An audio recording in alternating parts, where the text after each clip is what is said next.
Hello everyone, welcome to the Redmen TV. On a night that saw Liverpool play amazing for 45 minutes and then absolutely shite for the 45 minutes that followed it. My word. Dumbstruck, shell-shocked, rudderless, panicky, just absolutely horrendous. We sat in at half-time talking about how Liverpool were absolutely in control. We'd had a couple of moments that maybe should have given us a bit more warning because, you know, Karius makes a great save in the first half, a great save. And now with the gift of hindsight, it's the save that basically keeps us top of the group. Yeah, mad. Absolutely mad.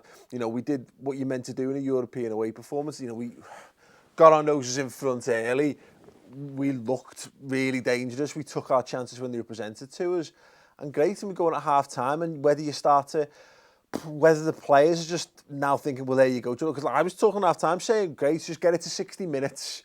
Get it to 60 minutes, and then you can start bringing off all your good players, and you can shut up shop, and then you can go from there.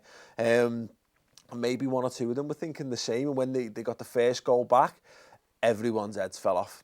Everyone's heads fell off, and then when they get another one, you're crying out for someone to just get a foot on the ball. Now, the problem is, and I've heard it said about like how Liverpool's tactical, maybe it could have been more of a tactical change. With hindsight, you're 3-0 up, Emre Can just comes on at half-time, and you look to solidify the midfield a bit.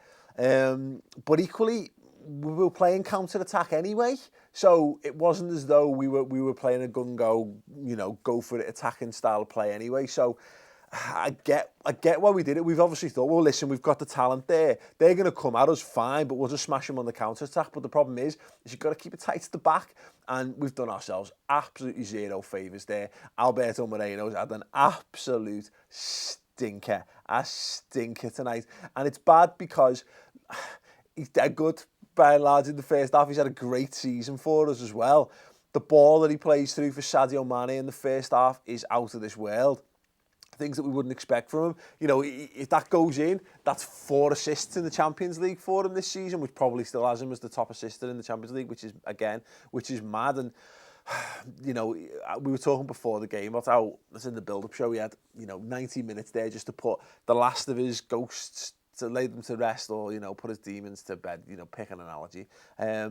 And he's not done it. And unfortunately, you know, the commentators he's made the commentators' jobs easy, because commentators love to have someone to pick on.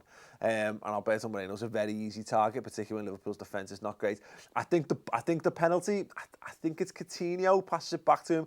I think he plays him an absolute twat of a pass, and he gets lost with it, and he gives away the penalty. Again, you give away a penalty, you've got to be criticised for that. But he gives away a daft free kick in the lead up to the goal as well. He's had a bad game, and I thought it was good management to take him off at that point.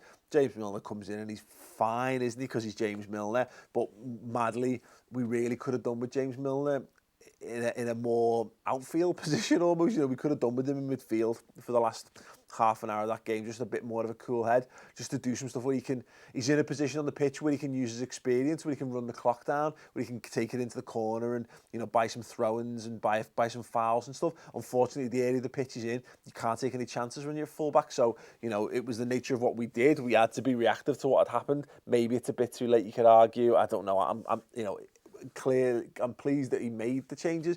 And I thought 15 minutes to go, it settled down a bit. We got into a couple of good positions ourselves, and you're thinking, okay, this is more likely to be 4-2 than it is to be 3-3. But this is the thing, you know, right now, I think Liverpool have come on leaps and bounds, you know, and we are a much better side than we showed in that second half. Absolutely, I don't think that's in any doubt. But until Liverpool stop having these spells in games that are costing us horrendously, we're not going to 100% convince everyone, are we? And we're going to be right to be sat on the edge of our seats. I was quite relaxed about it. The lads here were all right on the edge of the seats, biting the nails, and I thought we'd see it out. If I'm perfectly honest, maybe that was a bit naive of me, but you know, the late goal goes in.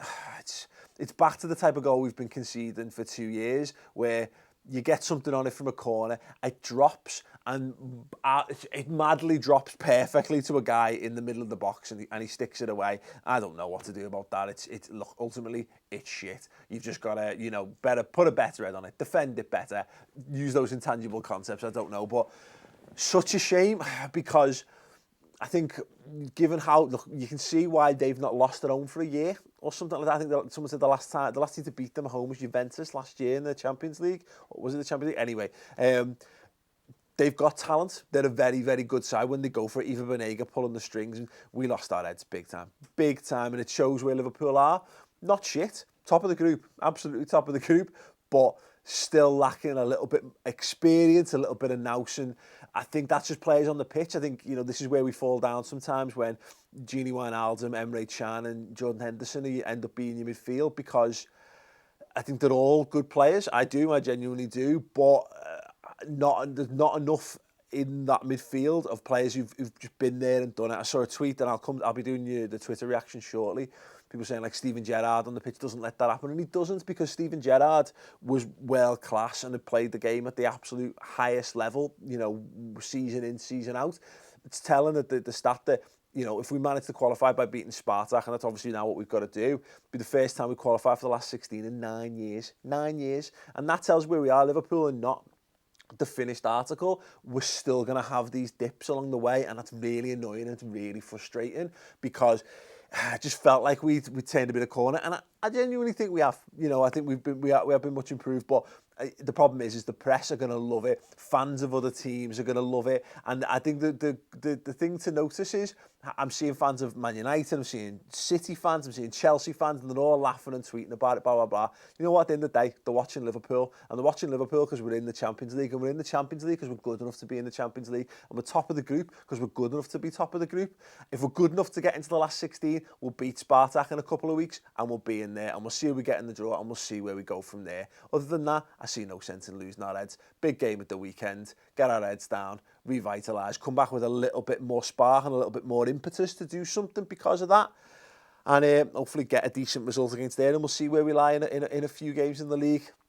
That's the way it is, unfortunately. I'd love to be able to turn back time and tell us to go more defensive at half time, but it never happened.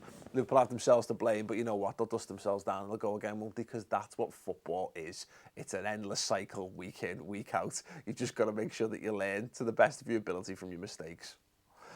Or buy loads of boss centre-halves in January. Just do that instead, absolutely. Thoughts on the game in the comments below. Give the video a thumbs up. Listen, if you still think that Liverpool are going to qualify for the last 16 of the Champions League, give this video a thumbs up right now. Share the belief. Subscribe, watch the rest of the content. Chris will be coming up live soon as well. Stay tuned for that. See ya in a minute. Ta-da.